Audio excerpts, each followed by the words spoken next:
So since I'm taking a break from posting fly tying videos, until somebody comments and tells me they see a pattern that they want to see me tie as a beginner, to see if I can do it and how I do, I wanted to show you some of the patterns that I've tied, and some of them I came up with on my own over the past week that I'm actually really proud of. First, I'll show you these copper johns. I haven't looked up a tutorial for any of these to actually tie any of these. These are just the way I've tied them, and they're pretty great. I like them anyway. I was pretty excited to tie them, and them turned out really wonderful. So he altered a different version of a copper john that I came up with on my own, and then this little midge right here. It's one of the first videos I uploaded of me tying fly, and then these little scuds. This one is made. This is the first one I made, and it turned out real nice. The resin come out smooth on the back, as you can tell. So it's got a real nice uniform shape, and it's smooth. But this one I did with ice chenille and not just a peacock herl, and it looks like it's got a bunch of little legs, kind of like a shrimp or something, which is kind of cool.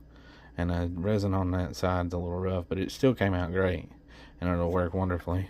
And this little ant pattern I came up with on my own, my new and improved ant, from foam I found out of my tattoo machine box. I got several of them I tied. And here's one of the parachute atoms I tied, which turned out great, wonderful. I had a book that came with my fly tying kit, and then this regular standard Prince nymph, and then this altered Prince nymph I made with ice chenille to give it a little leg look, and cotton ball dubbing I dyed purple, which is kind of cool, and UV resin. And then this orange and white just dry fly, inspired by a fly I found over on the Hiwassee River that I've caught several trout with since I found it. And my crawdads, these come out great, and I'd never tied a crawdad at all before.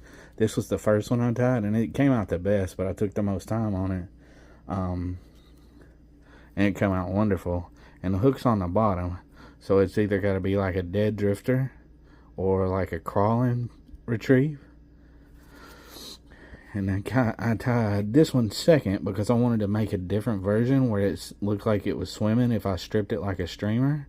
So I put the hook up to the top and the hook eye in the back under the peacock herl. And it's harder to get the resin to look as smooth when that hook's in the way. But it came out great too. And I did use the darker feather, which is the smallest of the three, with the hook the same way the first one was.